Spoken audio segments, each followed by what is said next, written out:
back and forth. I'll allow Henry to introduce himself and we'll go from there. Great. Well, it's great to see you all. It's great to be here.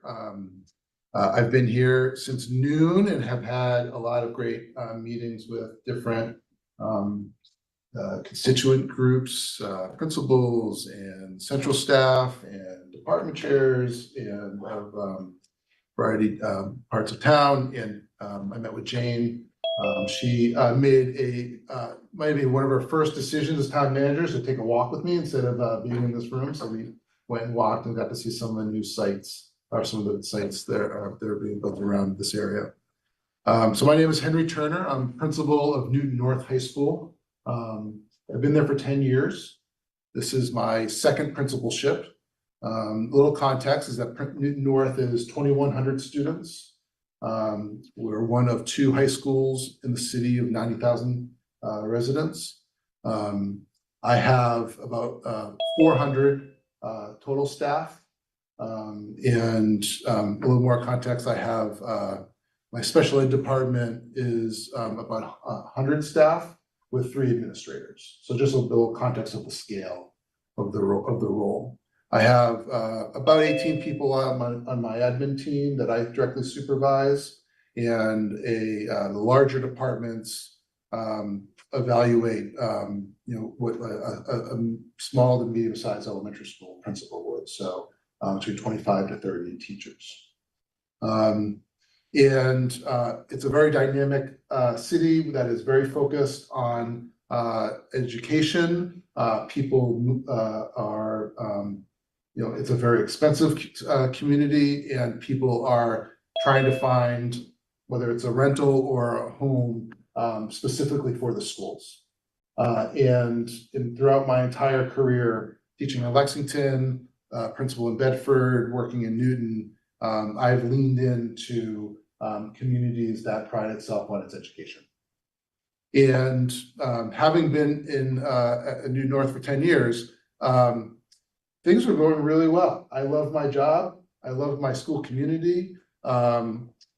Since I just let them know that I'm a finalist here, they've told me how much they love me. I don't necessarily hear that all the time, but I would say that our staff are happy. Our families are happy. Our students are crushing it. They're doing really, really well. They feel connected, and I can talk more about that. So I'm sort of in this place where I'm happy to stay at my school. I really feel like, I just was saying, to folks in here that having gone through COVID and we recently just went through a strike in Newton, to have a community that is so tight-knit, focused on our work, values-driven, and being so successful that I would be happy to stay at Newton North. But I do also know that, having been there for 10 years, that it's, there are times professionally that it's worth seeing whether it's time to stretch yourself, and also as a leader to make sure when you care about your community, to make sure that your leadership, your longevity as a leader, is not hindering the growth and progress. And so it's always good to check that. And so a couple of years ago, I was just like, it might be time to see if superintendents have been first-year principal twice. I don't want to be a first-year principal again. Seeing if there's a right superintendency around. And the more I learned about the role, when I got my doctorate at Boston College in 2014, it was driven about developing superintendents in the state. And so I got some interest in superintendency there. But over the last couple of years, I've been working through a Department of Education program for aspiring superintendents, and I really see the fun aspects of the role, how it's very similar to what I'm currently doing, and also some new challenges. I've also, because I'm more experienced principal now, I'm one of the more, I'll just say, veteran people of the 21 of us, that I'm doing a lot of coaching for elementary school principals, middle school principals. I'm currently working on our homework policy, K-8, with our 4 middle schools and 15 elementary schools. So I just see the real joy of district leadership, and I think my principalship is unique than nearly every principalship in Massachusetts due to our size and complexity. But as I said, I'm perfectly happy staying in my school.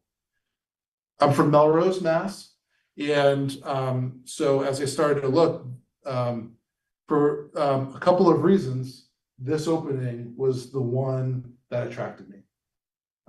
It feels very relatable to and familiar to the community that I grew up in.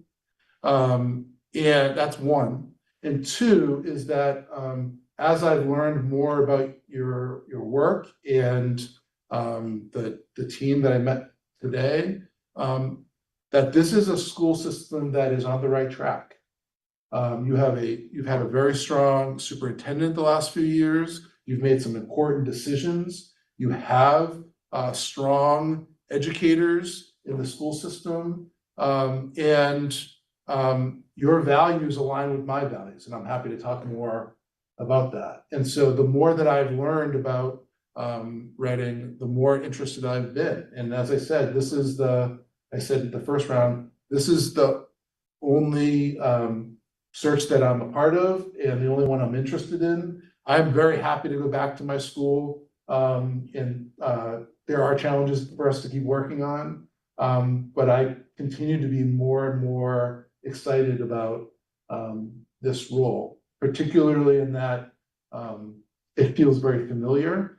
I love the sense of pride that Reading has. I live in Marblehead. I grew up in Melrose and working in Newton, that those communities have a school spirit and a sense of town spirit and city spirit. At Newton North, kids start wearing orange and black pretty much when they're in diapers. And my daughter, it's kind of passed down in Marblehead, where when we were deciding about whether my daughter should go to Essex Tech or Marblehead High, she said, "Well, Dad, when I'm 25, I really need to go to the Marblehead Swampscott football game." So clearly it's been passed down. And so I love communities that are passionate. And that's what is clear about this place. Regardless of how people feel, it's clear there's disagreements, which I think is good. There's a diversity of opinion. There's a diversity in a lot of ways. That to me is great, but there's a sense of community. There's a sense of passion for the community. And to me, I'm all in on that. And I'll lastly just say that what excites me is that this is poor professional advice, but I've only followed successful leaders, and I've been able to figure out how to survive and also be successful in my own right. And so it's clear that Tom has done some great work. I'm not a leader who is going to go in and blow stuff up. I'm a leader that believes that you need to move slowly to move fast. And so I'm interested in a community that has a vision, is working towards something. And it sounds like one of the things that he's been successful at is his presence and the ability to build relationships. And I've just said to every group, if that's what the expectation of me is, then sign me up. I'm in on that. That's who I am and who I am, what I love as being a leader. So I'll stop there and answer your questions. Any questions in the room? I guess we'll start here. If you don't mind, I think I read in some of your background material that was sent out that you had a particular focus on closing achievement gaps. Mhm. And I know Newton is also a Metco city, so I wanted to see what your take on that was and how you see your role as helping to close those gaps. Great, thank you. So a particular success point that we've been focused on is identifying populations where we see that there's a disparity within the school. So whether that is in terms of academic performance, whether that is in post-secondary placement, or it's around connectedness, how they're feeling in the school. And so historically, what we have seen is students with disabilities, multilingual learners, Black students, Hispanic students, and low-income students. So we're 20% low income. So that's, sometimes people think Newton and they just think everyone is rich, but Newton North is 20% low income. In terms of our size, we have more low-income students than all but I believe 7 charter schools in the state of Massachusetts. So just because of our size, that's our situation. So we are diverse. But all of those groups, we see disparities in terms of how they were feeling in the school. So when I arrived in 2016, white students were reporting at a 3-to-1 ratio to Black students that they felt connected to an adult in the building.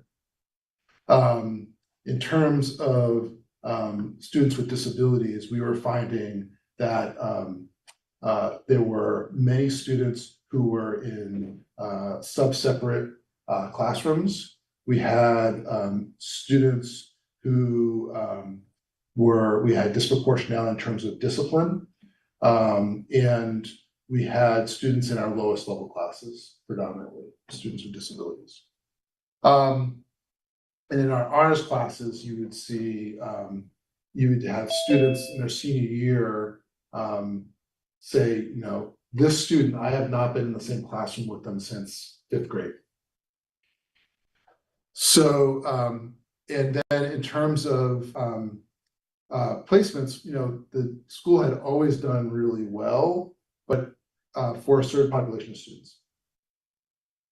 So, and I'll just say finally, another data point that we saw is that because the school was very high achieving for a lot of students, and teachers had high expectations, the question was, how do students get support?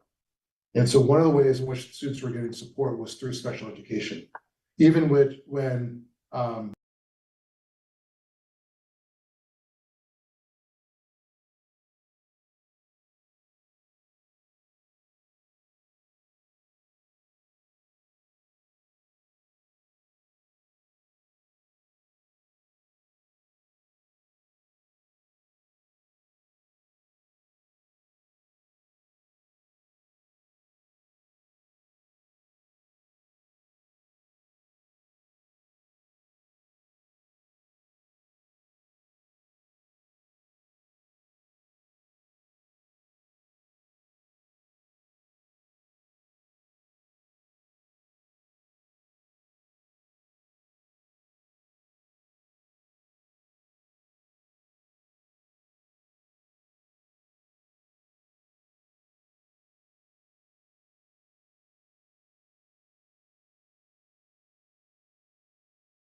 classes by senior year.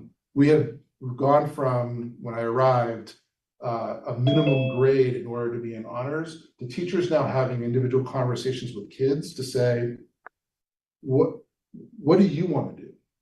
And what other classes are you doing so that we can maybe stretch you? Because I see in your writing, you can do this course. And what's happening is that now kids are saying, like, that can be talk a lot in class, but I can actually do the work too. So we've narrowed our connectedness now for those different populations where we've narrowed the gaps in terms of them feeling connected to the school. We are now seeing that manifest into the classroom. So next year, I have 145 kids signed up for BC Calculus. And in nearby schools, maybe in a nearby school next to us, in our city, we have a lot more students taking BC Calculus, and our rates of success on the AP is mirrored. And so not only do we believe in the kids, but they're doing well. How does that translate? So when I arrived, one of our data points of pride is that we would have 77% of students saying they got into one of their top 3 colleges. We're now at 84%. And so to me, why that's great is because the kid who wants to go to Mass Bay, which is our community college in that area, that's their goal. They're getting in. If it's Salem State or Framingham State, they're getting in. If it's Harvard, we have increased the number of students who are going to Ivy League schools. So we are now double the rate of the national average for Ivy League schools, and it's a diverse population of students. And you don't have to just take honors classes to get to an Ivy League at our school.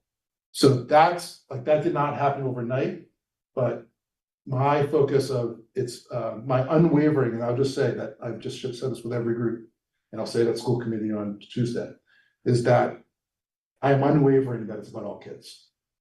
It's about all kids, and it's about supporting all kids, making sure all kids know that their school, their community care about them, and they are part of the community, and that their voices are heard. And that can easily be said, but it can be controversial.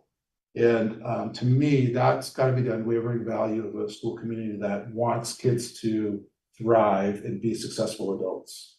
So to me, that's my achievement gap story. It's personal to me as a person who was one of the few Black students who grew up in Melrose and was successful and saw how teachers allowed me to be successful, helped me be successful, and the sibling of a person with a disability whose confidence was never at the same rate as her ability. There's some questions coming in, Great. in chat, so I'm just gonna go, we've got quite a few now coming in. I'm gonna go through the top, here we go. Would you support school-sponsored events involving drag performers or similar programming during school hours? And what criteria would you use to determine whether that's appropriate for students? So that's a very specific question, and it sounds like someone was Googling me. So that's perfectly normal and understandable. I will say that our GSA of students came to me to say that they wanted to have a gay pride day. It was very much a part of our school culture. They wanted to bring in an array of speakers that are part of the LGBTQ community. They wanted to bring in a speaker who is a drag queen and talks about positivity. I worked with, so I listened to our students. They were very passionate about it. They had a very clear process for it. It was understanding the political environment outside of school. The students had a very clear educational and cultural goal to it. It was an opt-in event, and not a single parent or student complained about it because they knew what our school values were. They knew what that there was trust in our community. And so the news stories that I think are being referenced here, all of the protesting were from people who are not part of the school community. And I understand that hard decisions are a part of my job. As I said, my perspective is that I'm unwavering about student voice. I'm unwavering about students feeling that their school cares about them. And so I don't know what the decision would be if it was posed to me here in Reading, because I don't know the school community in Reading to make that kind of specific answer. I do know that that students, the results I was just sharing with you is because students know that they are a part of the school. And I do think that all students need to feel like they are a part of the school. Let's see, can you talk about your experience working with Metco? What relationships do you think are most important? Oh, I'm sorry, I'm fumbling. Okay. What relationships do you think are most challenging between Boston families, students, faculty, and Reading families and students? It's hard to explain. It's hard to talk about that specifically as it relates to Reading. I could share a little bit what I know, but I grew up in a community that is a Metco community, and I've only, aside from teaching 1 year in Western Massachusetts, I've only worked in Metco communities. I know the value of Metco. I currently work in the largest Metco community and the first Metco community. And so I know that it is beneficial, and I saw this as a student and I see it as an educator. that it is beneficial for Boston students and it's beneficial for host students. It's a commitment both financially and socially. And I would say that the communities are stronger when they lean into their diversity. And so our world, our society is becoming increasingly diverse. It's clear as a country that we as adults need to develop better skills of how to learn about people who are different from us and have different experiences from us. I think METCO provides that opportunity. In terms of how it relates to Reading, it's clear you have invested a lot into the METCO program here. And I think that is something that interests me about why I would want to work here. In terms of how the community supports METCO, I would want to learn more. And obviously, there are decisions that the school committee makes decisions around that I would want to work, obviously would work with them and also respect the decisions that they make. Great.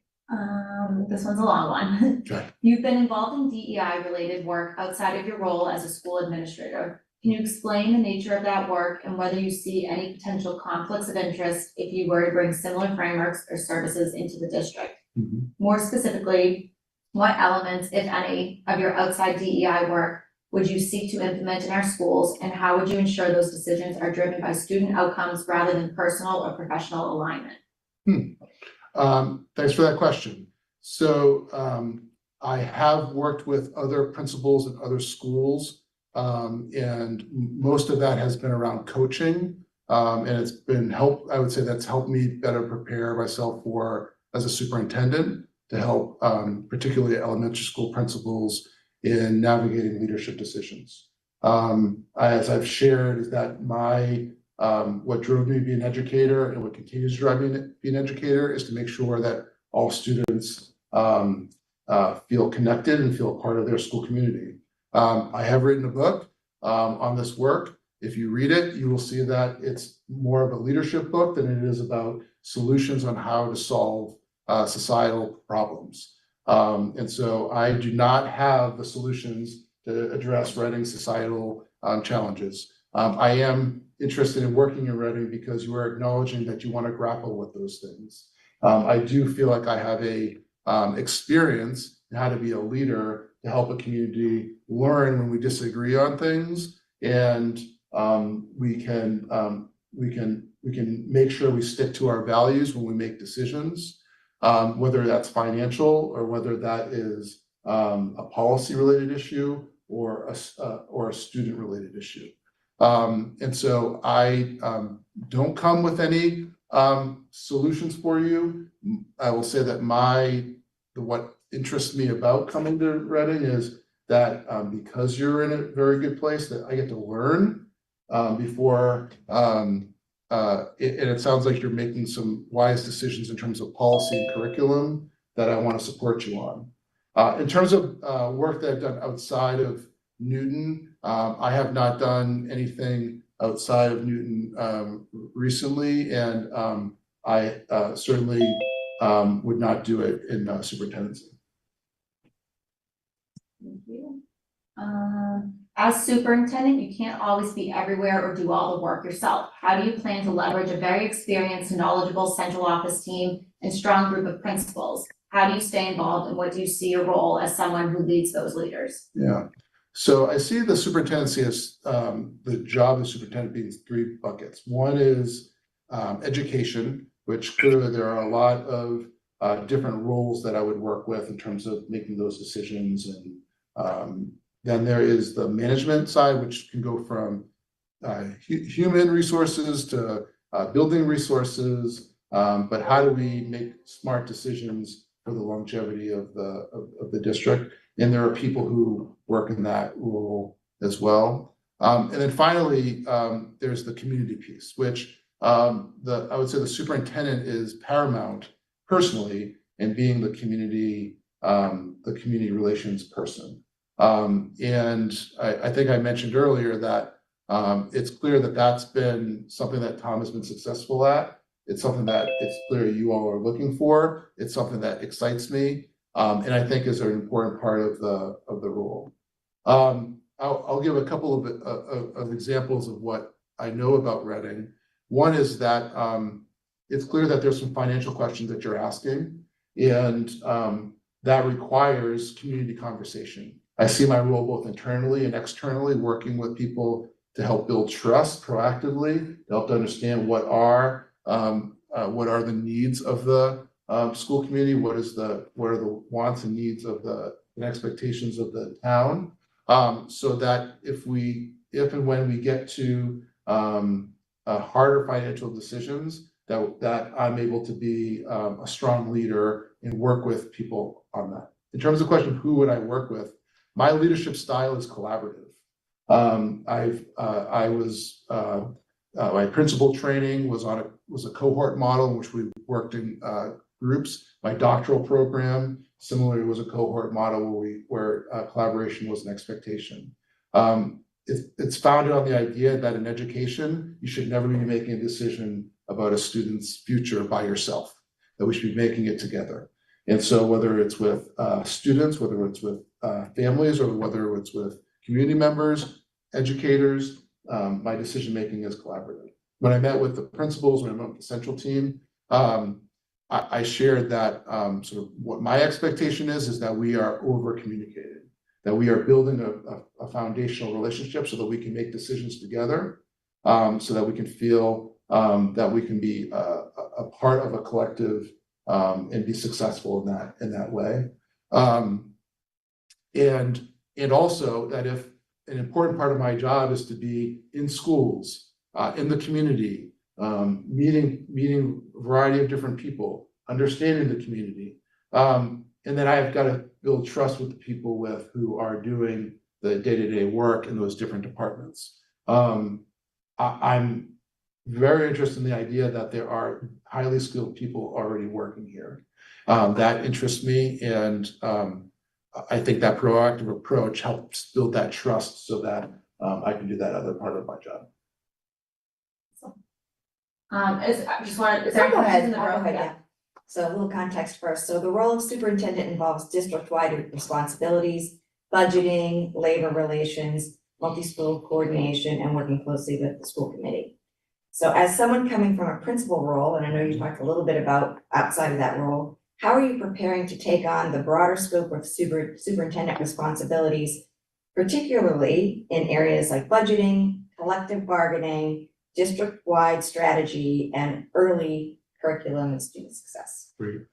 I'll start with the last one, which is that I think I mentioned I've been in several interviews today, so I know that my job is to repeat myself. So if I said this already, I apologize. But I'm currently working on a policy that we brought to the school committee in June with our elementary and middle schools on homework. So that's the most recent example. We have 15 elementary schools. All of them have a different homework practice.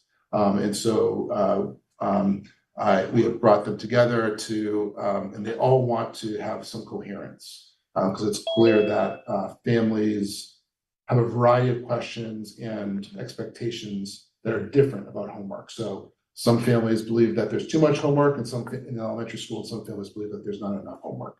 In our survey, it's really a 50-50 split. And so how do we build coherence with 15 elementary schools? So I'm currently in the weeds working with that, and I believe we're going to come up with a policy.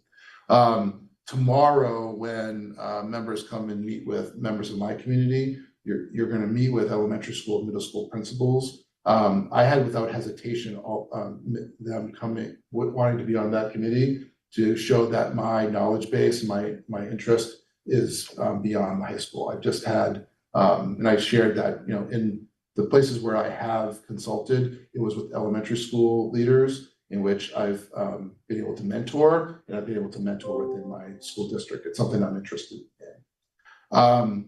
And I will say that the literacy curriculum that Newton developed, I am very much involved in terms of how are we scaling that out and working with elementary school principals, not in a direct way, but certainly in a mentoring and collaborative way, and how we're measuring literacy, particularly as we know that, you know, third graders are eventually going to be high school students. So that's a district-wide conversation we're having.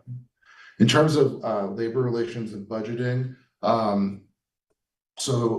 think I mentioned that my wife believes that I'm the only person in Massachusetts that's been involved in a strike as a administrator, involved or not, I wasn't involved, but experienced a strike as a parent when I was in Marblehead.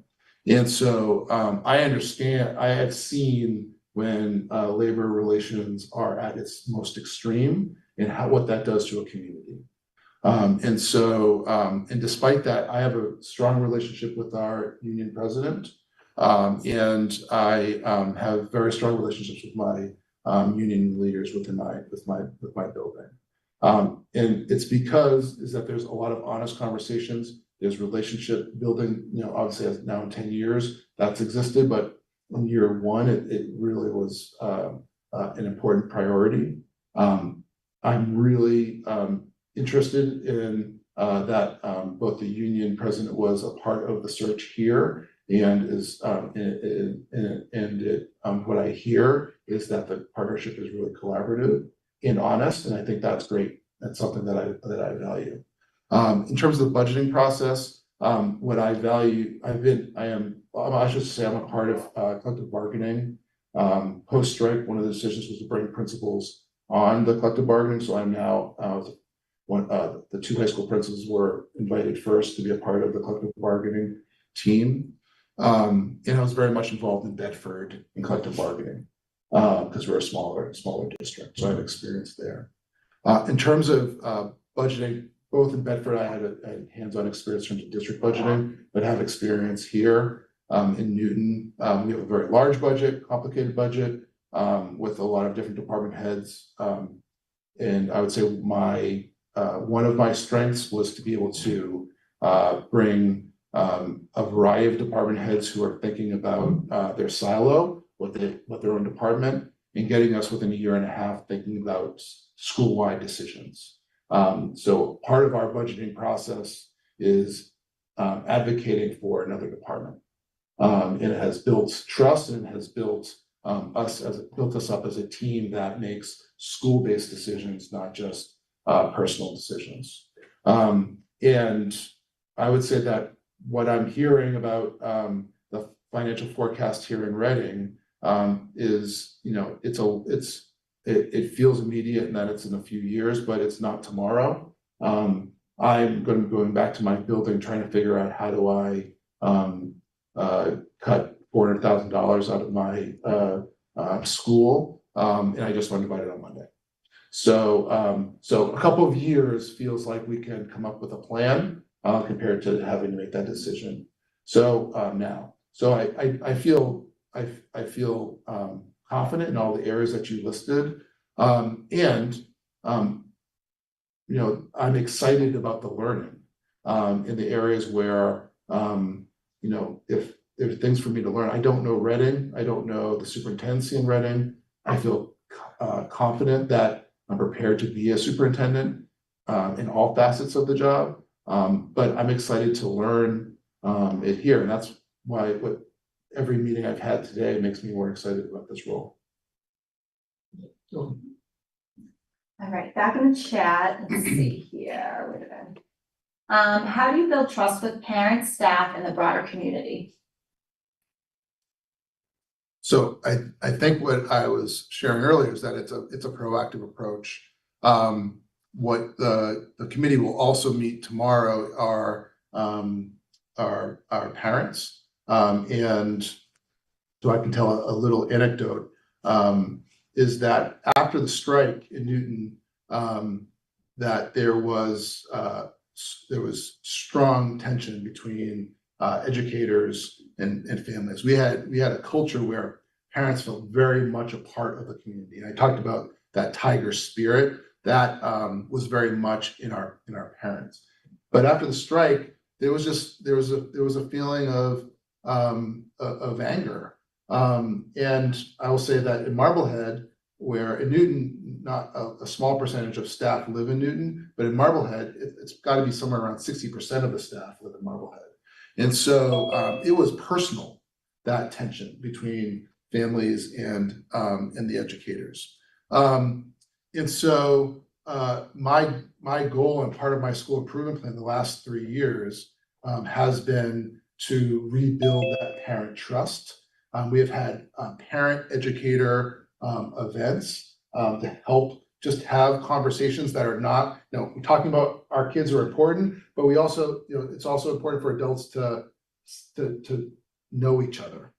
And so as a result, last year I had the most successful parent programming that I've had in my 10 years. We do 4 educational programs for families. Educators were invited.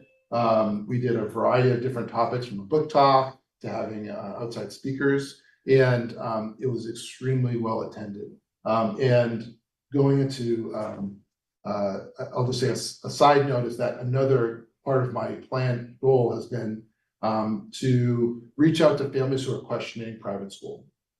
And so I've taken an open house approach. So we do a 2-part open house approach for 8th grade families. And additionally, I'm meeting with the Real Estate Agents Association with our superintendent in a couple of weeks to talk about their talking points when families are moving in, about why the public schools are of value. So I say that because when I was speaking with 8th grade families, I was confidently telling them that there's an expectation that families are a part of the community, that families are a part of the school community, that we want them to feel that Tiger spirit. We want them to wear the t-shirts at the games. We want them to go to the events. We want them to go to events where their kids are not in. I mean, that, like, we have a great theater program, you have a great drama program. We want kids whose parents whose kids are in athletics and aren't participating in that part of the school to go to those events, vice versa. That's what a strong community is. And I think the questions that were asking me about our differences, like, that is a place of differences within a school community, and that's how we can teach kids that that's how you stand up for other people. You go to their events, and you help parents to see that that's a way to demonstrate community values as well. Okay, this is another long one. Great. A June 2025 Boston Globe article questioned why students are leaving Newton schools and compared Newton North and Newton South STEM performance, particularly relating to adoption of multi-level classes. It was noted that Newton South had more pushback against multi-level classes and had better math performance than Newton North. The article also noted that Black student performance at Newton North in math decreased significantly during the period of adoption of multi-level classes. In Reading, there has been some adoption of multi-level classes, but generally not in STEM classes. There's a concern about advanced students being held back and lower ability students not getting needed supports. In view of this, do you still support multi-level classes, and would you advocate for that in Reading? Are they still happening at Newton North? Thank you. So I'll just give a little context of what multi-level means at Newton North. So in math, we have 4 levels. In English, history, world language, and science, we have 3 levels. So they are called honors, advanced college prep, and college prep. And if there are elementary school and middle school parents, I apologize if I'm confusing you on that terminology. And so what our teachers, so I'll just bluntly say that there was a lot of inaccuracy in that Boston Globe article. Being the principal of Newton North, this is I'm not surprised, and I'm glad that you are airing these questions, because being next to Boston, we are in the Boston Globe whenever there is a sniffle. So it's something that I am used to, and I feel confident in the work that we have done. But there was a lot of inaccuracy in that article, and poorly researched. So what I would say is what our teachers did over the last, at this point, 6 years, started in our math department, is that they saw that when a student was performing at, say, so we have 4 levels. So the 4th level is called Advanced College Prep Accelerated. And so students would say, I'm ready to take honors. And so it would be in the middle of the school year, and so we would move that student into honors, but they would have to blow up their entire schedule. They would change teachers, they would change electives. And so they would have to make a decision that felt like a really hard choice. And so what our teachers, department chair and math department said, well, what if we had students in honors in an accelerated ACP were together, and what if our college prep and advanced college prep students were together? What would that look like? And so we piloted it. And what we found was that students in college prep were saying, I can do advanced college prep at a higher level, and we're performing really well. Students in accelerated were performing at the honors level and performing really well in all demographics. And so what started to happen is that other departments saw that work and started to consider it in their departments. And so we started to see English do it and history do it. And I will say that it moved fast, also within a schedule. We also had a partner school, and I mentioned you have 2 middle schools that, coherence is important. And leadership matters, is that we were, because of, I had been in the school for a long time, there was trust with our teachers. We had provided a lot of professional development for our teachers. Our teachers were really scaling this work, which was challenging. Our teachers were reporting, this is really hard, but they were seeing the success of students. More students in honors classes of all the demographics that were listed in the articles. That's why it was incorrectly stated. But they were saying that was really hard. So we provided more professional development. There's a instructional process called Universal Design for Learning, which is, how do I give students different options so that they can be appropriately challenged on the same topic? And so a math teacher, for example, would have different problem sets on the same kind of math skill. They would call it spicy, medium, and mild. And kids could choose which they wanted. And so if there's 2 different levels there, but there's 3 different options, kids could choose. Well, I have so much homework today, I'm going to do medium today. Or I really want to be challenged, I'm going to do spicy today. And what we found is that kind of instructional model, students were excelling, and teacher stress was being reduced. And so now we've been doing this for multiple years. I'll say in our English department, for example, is that when an article also came in the Boston Globe in which a Newton South educator was complaining about, or was criticizing multi-level classes, is that they came out, and our teachers came out in support of multi-level classes because they saw how it was benefiting students of all demographics. In our English department, we for those of you who have boys, statistically, boys are reading less than girls. And you could walk into an honors English class in my school a couple of years ago and not see a single boy. Now you see boys in English classes reading, having engaging conversations at the same rate as girls. And so this is not about a racial group. This is not about about disability or inability. This is about all students. Everyone thrives when we think creatively. And the leadership model is that teachers were thinking about what's best for kids, and we were supporting them in scaling it. And so, yes, it is controversial in Newton. There are political groups that are fighting it. Again, similar to a question that was earlier, is that you're going to see a lot less of that criticism in my school than you would see in other schools. And some of that criticism is coming from families who have younger children who don't understand the leveling process or the impacts of when you switch a course in the middle of the year. And so, I have a student who's in culinary who can take an honors level math class and change to honors level math class in the middle of the year and still keep their culinary class. That to me is good for kids. Awesome. We are at time, so I'm just gonna throw one last question because I know it came up. How would you envision your first year and what are your key priorities? So I mentioned a little bit about this earlier, is that I am interested in Reading because these questions have been great and demonstrate your passion and your commitment to the community. And the number of people who are on here demonstrates how much you care about the community. I'm interested about that. I'm interested in that. I've only worked in communities that have passion about education, so that excites me. As I said, I'm also interested because you've had a superintendent who has been who has helped to create a successful template for your growth as a community. It seems like there are areas for growth, and there are comparable districts to you that it seems like student outcomes should be performing at that same level.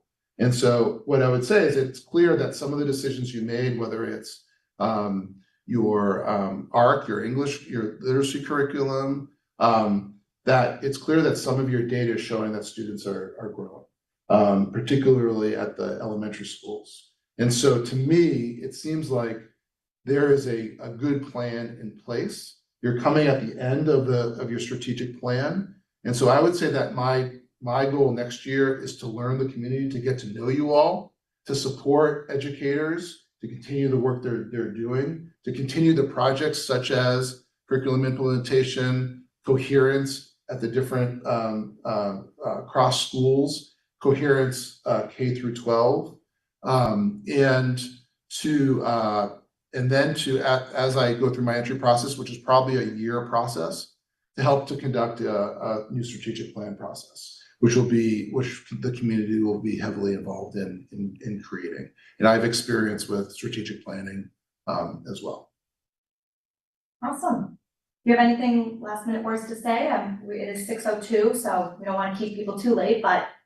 Well, I look forward to this. Thank you very much. This is great. And thank you for having me and for hanging out. Appreciate it. Thank you. Thank you everyone for joining. All right.